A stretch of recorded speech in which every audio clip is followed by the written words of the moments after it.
ছয় জনগোষ্ঠীক জনজাতিকৰণ কৰিব লাগিবই। মুৰ্দাবাদ। ছয় জনগোষ্ঠীক জনজাতিকৰণ নকৰা RSS BJP মুৰ্দাবাদ। হিমন্ত বিশ্ব শৰ্মা মুৰ্দাবাদ। ছয় জনগোষ্ঠীক জনজাতিকৰণ কৰিব লাগিবই। ছয় জনগোষ্ঠীক 6 মাহৰ ভিতৰত জনজাতিকৰণৰ পৰা পৰোৱা নৰেন্দ্ৰ মোদী খুচিয়াৰ। নৰেন্দ্ৰ মোদী খুচিয়াৰ। ছয় জনগোষ্ঠীৰ জনজাতিকৰণ লাগিবই। ছয় জনগোষ্ঠীৰ জনজাতিকৰণ লাগিবই। আজি মই আহোম হৈ আহিছো। আজি আহোমৰ খং উঠিছে। আজি আহোমৰ খং উঠাৰ উপৰিও মৰাণ জাতিৰ খং উঠিছে, মটক জাতিৰ খং উঠিছে, চুতীয়াসকলৰ খং উঠিছে, চাহ জনজাতি আদিবাসী ৰাইজৰ খং উঠিছে আৰু খং উঠিছে কোচ ৰাজবংশীসকলৰ। মই আজি এইকাৰণেই আহোমৰ ড্ৰেছত আহিলোঁ। আপোনালোকে সকলোৱে জানে যে মই এজন গৰ্বিত অসমীয়া। কিন্তু অসম চৰকাৰে বাৰম্বাৰ এই 6 জনগোষ্ঠীক সদায় মিছা কথা কৈ আহিছে। আচলতে মই আজি হেন্দাং লৈ আহিব লাগিছিল, কিন্তু বিধানসভালৈতো আৰু হেন্দাং লৈ আহিব নোৱাৰি। সেইকাৰণে মই আজি এইটো ফাচো পিন্ধি আহিছোঁ। এই চোলাটোৰ নাম ফাচো, আমাৰ ভাষাত, আহোমৰ টাই ভাষাত ফাচো। আমি এই ড্ৰেছ এৰি অসমীয়া হৈ গ'লোঁ। আমাৰ টাই ভাষা এৰি আমি অসমীয়া হৈ গ'লোঁ। আমি আমাৰ নিজৰ ধৰ্ম বেলেগৰ ওপৰত জাপি নিদিলোঁ। আমি হিন্দু হৈ গ'লোঁ। আমাৰ নিজৰ ভাষা কাৰো ওপৰত জাপি নিদিলোঁ। আমি ৰজা আছিলোঁ, আমি ৰাজবংশ আছিলোঁ। ইচ্ছা কৰিলে ইয়াত আমি টাই ভাষা প্ৰচলন কৰিব পাৰিলোহেঁতেন। আমাৰ ধৰ্ম ইয়াত প্ৰৱৰ্তন কৰিব পাৰিলোহেঁতেন। কিন্তু আমি সকলোকে লৈ অসমীয়া জাতি গঢ়ি তুলিলোঁ। চাওলুং চুকাফাই কি কৰিলে? চাওলুং চুকাফাই মৰাণ, বৰাহী এই আটাইবিলাকক কাকো দমন নকৰিলে।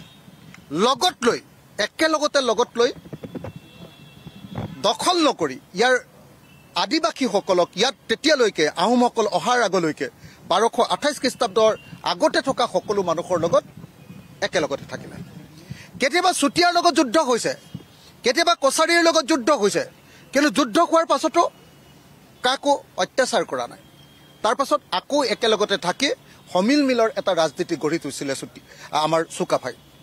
চাওলুং চুকাফাই, স্বৰ্গদেউ চুকাফাই। আৰু তেতিয়াৰ পৰা য'ৰ পৰা আমি আহিছোঁ তাৰ পৰাই আমি সদায় জনজাতি আছিলোঁ। আমি সদায় ট্ৰাইবেল আছিলোঁ। আমি সকলো এৰি দিলোঁ। আমাক আনকি ব্ৰিটিছসকলে জনজাতিৰ কথাও কৈছিলে, আমি নললোঁ। এতিয়া আমি কৈছোঁ যে নহয়, আমাৰ উন্নয়ন হোৱা নাই, আহোমসকলৰ উন্নয়ন হোৱা নাই, মৰাণসকলৰ উন্নয়ন হোৱা নাই। ইয়াত থকা আটাইতকৈ খিলঞ্জীয়া মানুহ মৰাণসকলৰ উন্নয়ন হোৱা নাই, মটকসকলৰ উন্নয়ন হোৱা নাই, আহোমসকলৰ উন্নয়ন হোৱা নাই। আমাতকৈ ইয়াতকৈ আগত থকা আজি চুতীয়াসকলৰ উন্নয়ন হোৱা নাই। কোচ ৰাজবংশীসকল আমাতকৈ আগত থকা অসমত থকা তেওঁলোকৰ উন্নয়ন হোৱা নাই।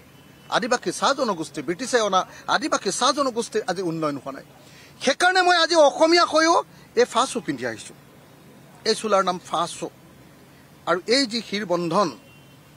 এই শিৰবন্ধনৰ নাম ফাৰু। আৰু মই যিটো পেণ্ট পিন্ধি আহিছোঁ এইটো কাংকেন, যিটো পটলুং পিন্ধি আহিছোঁ এইটোৰ নাম কাংকেন। আৰু এইখন হ'ল ফাচিত, ফাচিত। গতিকে মই আপোনালোকক অতি স্পষ্ট ভাষাৰে ক'ব খুজিছোঁ যে আমাক অসমীয়া হৈ থাকিবলৈ দিয়ক। 6 জনগোষ্ঠীক অসমীয়া হৈ থাকিবলৈ দিয়ক, গৰ্বিত অসমীয়া হৈ থাকিবলৈ দিয়ক। আপোনালোকে আমাক বাৰম্বাৰ এনেকৈ প্ৰতাৰণা নকৰিব। চৰকাৰ বাহাদুৰ, হিমন্ত বিশ্ব শৰ্মা, নৰেন্দ্ৰ মোদী আৰু অমিত শ্বাহ, আপোনালোকে মনত পেলাওক, নিৰ্বাচনৰ আগত আপোনালোকে 6 মাহৰ ভিতৰত 6 জনগোষ্ঠীৰ জনজাতিকৰণ কৰিম বুলি কৈছিল নে নাই? নৰেন্দ্ৰ মোদী ডাঙৰীয়া, আপুনি মনত পেলাওক। আপোনালোকৰ ভিজন ডকুমেণ্টত 2016 চনতে 6 জনগোষ্ঠীক জনজাতিকৰণ কৰিম বুলি কৈছিল। আপোনালোকে মনত পেলাওক। আপোনালোকে মনত পেলাওক, যেতিয়া কা আন্দোলনত সমগ্ৰ অসমীয়া মানুহ ঐক্যবদ্ধ হৈছিল, তেতিয়া আপোনালোকে অসমীয়া জাতিক বিভক্ত কৰিবৰ কাৰণে আপোনালোকে এই বিল আনিছিল, 6 জনগোষ্ঠীৰ জনজাতিকৰণৰ বিল আনিছিল। এখন আপোনালোকে চাই লওক, bill number 3 of 2019, the constitution schedule tribe order amendment bill 2019। আপোনালোকে নিজে চাই লওক, এই বিল আনিছিলে। এই বিলত কিমান জাতিক দিছিলে? ইয়াক কাক কাক জনজাতিকৰণৰ কাৰণে একদম ৰাজ্যসভাত সেইদিনা ৰাজ্যসভাত মই বহি আছিলোঁ কাৰণ সেইদিনা আমাৰ কেবখন কা হ'ব বুলি আমি ভয় খাই মই আৰু পলাশ আপোনাৰ AJCPৰ প্ৰেচিডেণ্ট পলাশ চাংমাই আমি দুইটাই তাত গৈ বহি আছিলোঁ প্ৰতিবাদ কৰি আছিলোঁ ৰাজ্যসভাৰ ভিতৰৰ গেলাৰীত তাৰ পাছত চুতীয়া মটক মৰাণ কোচ ৰাজবংশী টাই আহোম আৰু আদিবাসীসকলৰ কিমানটা গ্ৰুপ এই 20ৰ পৰা 55লৈকে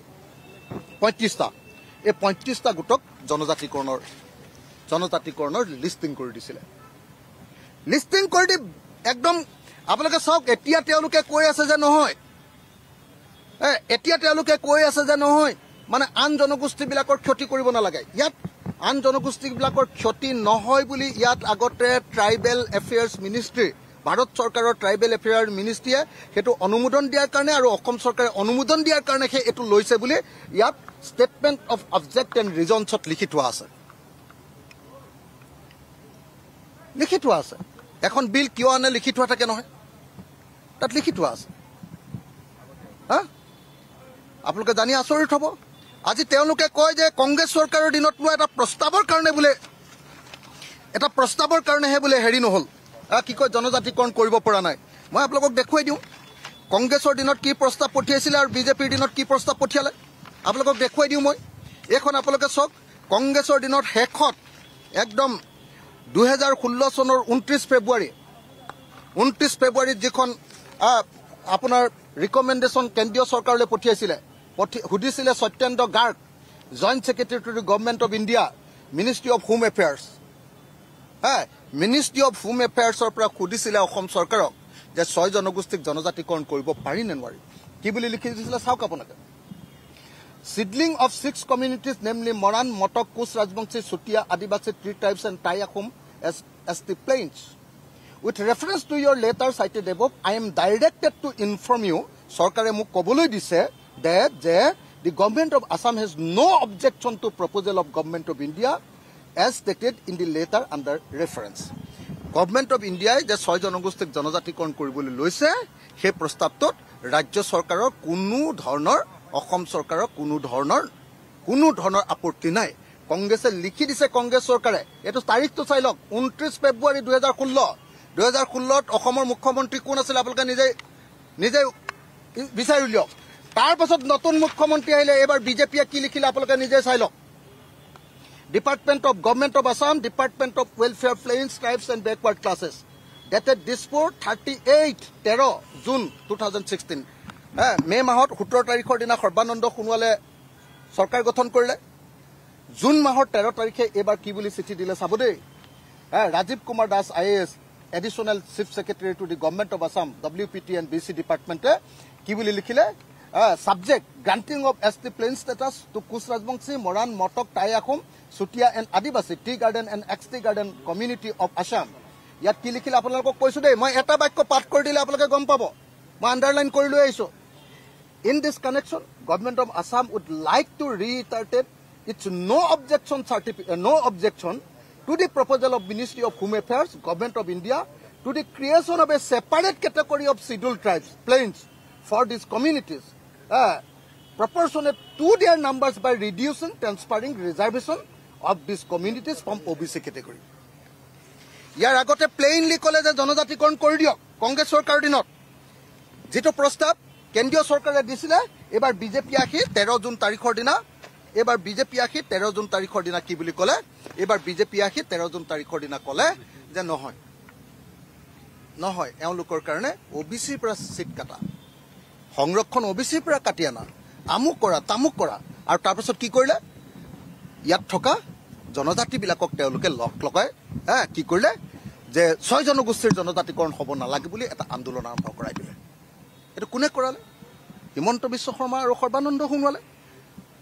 এটো কোনে কৰালে অমিত শাহ আৰু নৰেন্দ্ৰ মোদীয়ে সেই সময়ত যি সময়ত বিধেয়ক উত্থাপন হৈছিল সেইদিনাটো কোনো জনজাতিৰ ৰাইজে কোনো জনজাতি সংগঠনেটো কতো প্ৰতিবাদ কৰা নাছিলে যে 6 জনগোষ্ঠীৰ জনজাতিকৰণ কৰিব নালাগে বিধানসভাত ৰাজ্যসভাত হেতেৰা মই আছিলো আজিও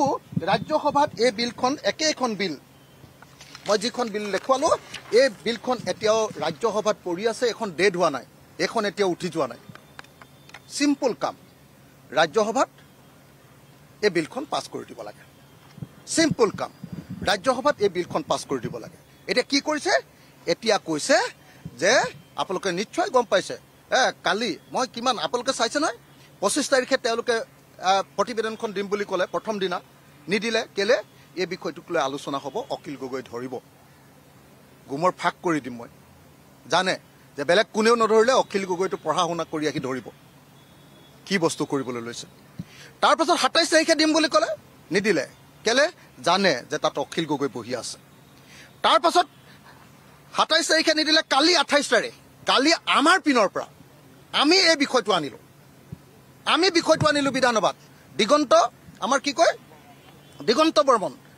বৰ্মন আনিলো আৰু মই তাত ছাপোৰ্ট দিলো যে মই তাত ডিছকাশ্যন কৰিম দিগন্ত বৰ্মনে প্ৰস্তাৱটো উত্থাপন কৰিব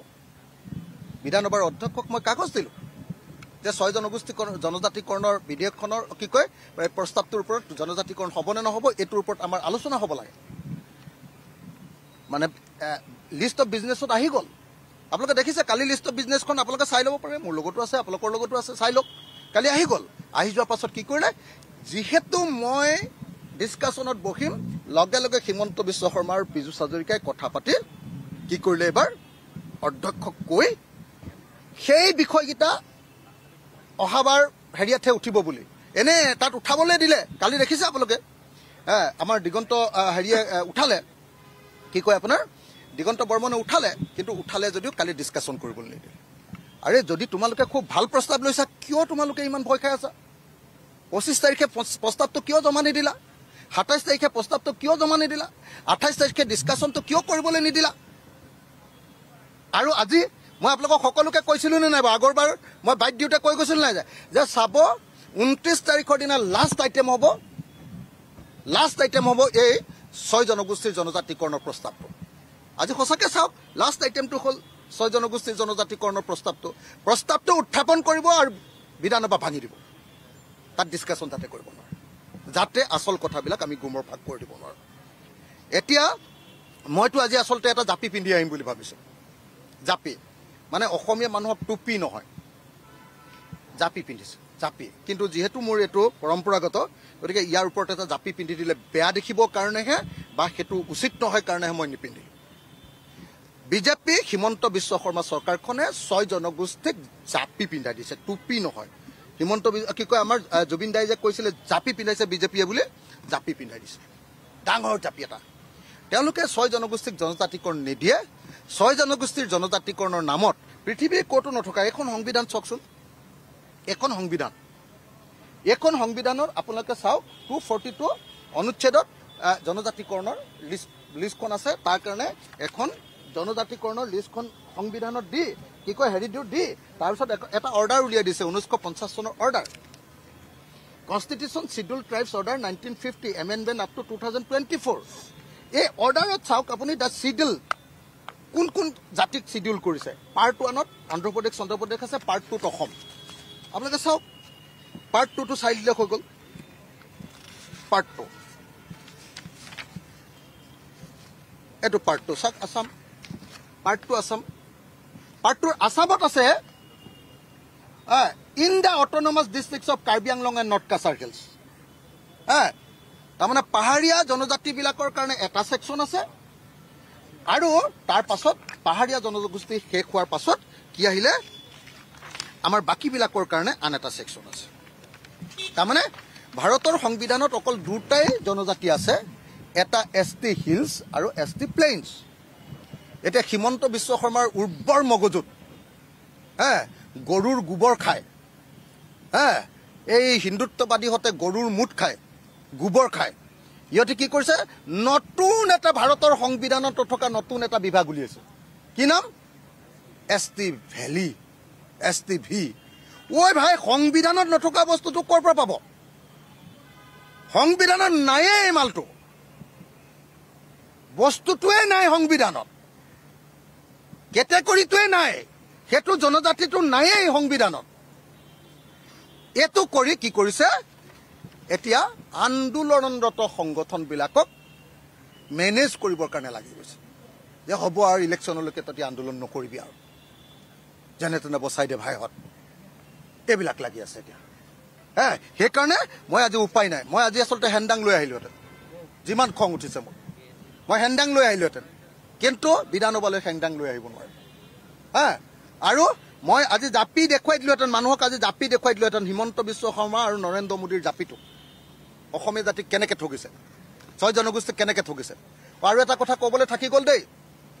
6 জনগোষ্ঠীৰ লগতে আৰু এটা নাম কিন্তু সংযোগ কৰিব লাগিব চাওদাংসকল আহোমসকলৰ ভিতৰতে চাওদাংসকল কিন্তু চাওদাংসকল এমঅ'বিচি হোৱাৰ কাৰণে তেওঁলোকৰ বিভাজনটো ইয়াত আহোমতকৈ বেলেগকৈ ৰাখি থৈছে যিহেতু ইয়াতে আপোনাৰ এইটো কনষ্টিটিউশ্যন শিডিউল ট্ৰাইব অৰ্ডাৰ 1950 যিহেতু চাওদাং বুলি বেলেগকৈ ৰাখিছে গতিকে টাই আহোমৰ নাম দিলেও তাৰ পাছত চাওদাং বুলি এটা দিব লাগিব গতিকে 6+1 হৈ যাব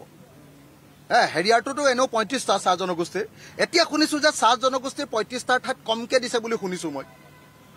তাকো আকৌ ভিটোতো 0 গোল্লাই তাৰ পাছত কি কৰিছে সেইকাৰণে মই ভাবোঁ যে হিমন্ত বিশ্ব শৰ্মাই আৰু এনেও মনত ৰাখিব লাগিব আমি চব মানুহে আন্দোলন নকৰিলে নাপাওঁ কেলে কোনো ব্ৰাহ্মণ্যবাদী পাৰ্টীয়ে কেতিয়াও RSS আৰু বিজেপিয়ে কেতিয়াও জনজাতিকৰণ নিদিয়ে জনজাতিৰ অধিকাৰ হৰণ কৰে কেতিয়াও নিদিয়ে এইটো মনত ৰাখিব লাগিব আৰু লগতে মই এই কথাও কৈ যাওঁ যে 6 জনগোষ্ঠীৰ জনজাতিকৰণৰ লগতে কলিতাসকলেও জনজাতিকৰণৰ কাৰণে দাবী উত্থাপন কৰি আছে মই ভাবোঁ যে জনজাতি কলিতাসকলকো দিব লাগে মই ভাবোঁ যে জনজাতি কলিতাসকলক নহয় লগতে মদাহী জনগোষ্ঠী বুলি আমাৰ অসমৰ যিটো জনগোষ্ঠী আছে আৰু লগতে নাথ আৰু যোগীসকল তেওঁলোকো বহুত পিছপৰা তেওঁলোককো দিব লাগে আৰু দি লৈ কি কৰিব লাগে অসমক ট্ৰাইবেল ষ্টেট কৰি দিব লাগে তেতিয়া ইমান যে এহেঁতি মিয়া চিঞৰি থাকে কোনো মিয়াৰ কাৰণে আৰু আসন নাথাকিব আৰু তেতিয়া কেইটামান আসনহে মুকলি হৈ থাকিব তেতিয়া 6 জনগোষ্ঠীক জনজাতিকৰণ আৰু কলিতাক জনজাতিকৰণ কৰি দিয়াৰ লগে লগে অসমৰ বিধানসভা লোকসভা পঞ্চায়তৰ আসনবিলাক জনজাতিৰ কাৰণে সংৰক্ষণ হৈ যাব অসমৰ খিলঞ্জীয়া মানুহৰ কাৰণে সংৰক্ষণ হৈ যাব আৰু ৰাজনৈতিক অধিকাৰ আমি সাংবিধানিকভাৱে লাভ কৰি যাম লগে লগে আমি সকলোৱে মই ভাবোঁ যে আমি সকলোৱে এটা বস্তু দাবী কৰা উচিত যে অসমীয়া জাতিৰ ৰাজনৈতিক ন্যায় প্ৰকৃততে এটাতেই আছে ভাৰতৰ অনুচ্ছেদৰ এটাতে ভাৰতৰ সংবিধানৰ এটা অনুচ্ছেদে সেইটো হ'ল 371A নাগালেণ্ডক দিয়াটো নাগালেণ্ডক মাটিৰ অধিকাৰ দি দিছে নাগালেণ্ডৰ মাটিত আপুনি মই কাষতে থাকোঁ নাগা মানুহৰ লগত মোৰ ইমান ভাল মই গৈ তাত এক কঠা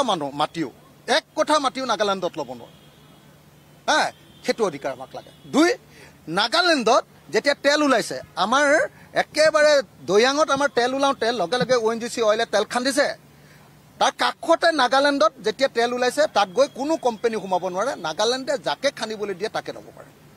তাৰ কয়লা যাৰ পাহাৰ তাৰে মালিক যাৰ চূণশিল তাৰে মালিক আপোনালোকে জানে চাগে সেই যে মানুহৰ অধিকাৰ সম্পদৰ ওপৰত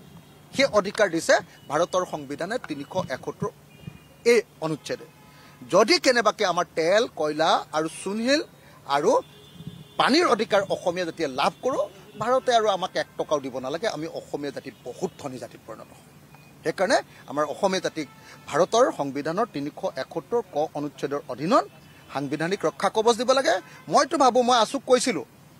6 নম্বৰ দফাৰ কথাটো যে ওলাইছিলে তেতিয়া মই আছুক কৈছিলোঁ আপোনালোকে বেলেগ একো কৰিব নালাগে অকল এই 371A টো লৈ লওক মই আলফাৰ টক যেতিয়া কৈছিলে তেতিয়া মই অনুপ চেতিয়া আৰু হেৰিয়াক কৈছিলোঁ কি কয় আপোনাৰ চৌধুৰী কি আছিলে চৌধুৰী তেখেতসকলক মই গৈ লগ ধৰি কৈছিলোঁ যে আপোনালোকে একো ল'ব নালাগে এইবিলাক লাগি থাকিব নালাগে 371A লৈ লওক আমাৰ মাটি আমাৰ পানী আমাৰ সম্পদ সববিলাক আমাৰ হৈ যাব আৰু অসমীয়া জাতিটো লগে লগে ধনী হৈ যাব সব অসমীয়া জাতি ভালকৈ খাবলৈ পাম ভালকৈ আমাৰ ওপৰত আমাৰ নিজৰ অধিকাৰ আহিব তো গতিকে মই ভাবোঁ যে এটা ব্ৰাহ্মণ্যবাদী পাৰ্টি এটা বৰ্ণবাদী পাৰ্টি বিজেপি আৰু RSSে কেতিয়াও নিদিয়ে আমি আন্দোলন কৰিব লাগিব মই আজি 6 জনগোষ্ঠীৰ সকলো ৰাইজকে আহোমসকল মৰাণসকল মটকসকল চুতীয়াসকল কোচ ৰাজবংশীসকল আৰু আদিবাসী চাহ জনগোষ্ঠীৰ লোকসকলক মই ক'বলৈ আহিছোঁ কালি চাওতাল লোকসকল মোৰ ওচৰলৈ আহিছিলে চাওতাল ছাত্ৰ সন্থাৰ গোটেই লিডাৰখিনি আহিছিলে চাওতাল ছাত্ৰ সন্থাকো মই আজি প্ৰতিশ্ৰুতি দিছোঁ যে মই তেওঁলোকৰ হৈ মাত পাতিম আদিবাসী ছাত্ৰ সন্থাৰ লিডাৰসকলে ৰৈ আছে আপোনালোকে দেখিছে তেখেত জেনেৰেল ছেক্ৰেটাৰী অল আছামৰ তেখেতসকল আহি ৰৈ আছে তেখেতসকলকো মই প্ৰতিশ্ৰুতি দিছোঁ যে তেখেতসকলক হৈ মাত পাতিম আৰু সেইকাৰণে আজি সমগ্ৰ অসমীয়া জাতিৰ উন্নতিৰ কাৰণে মই 6 জনগোষ্ঠীৰ জনজাতিকৰণৰ দাবীত আজি এনেকৈ আহোমৰ ড্ৰেছ পিন্ধি সেই জাতিৰ এজন সুযোগ্য সন্তান হিচাপে আৰু এই অসমীয়া জাতিৰ এজন গৰ্বিত সন্তান হিচাপে মই 6 জনগোষ্ঠীৰ জনজাতিকৰণ, চাওদাংসকলৰ জনজাতিকৰণ, কলিতাসকলৰ জনজাতিকৰণ, নাথযোগীসকলৰ জনজাতিকৰণ আৰু লগতে মদাহী জনগোষ্ঠীৰ জনজাতিকৰণৰ কাৰণে দাবী উত্থাপন কৰিলোঁ।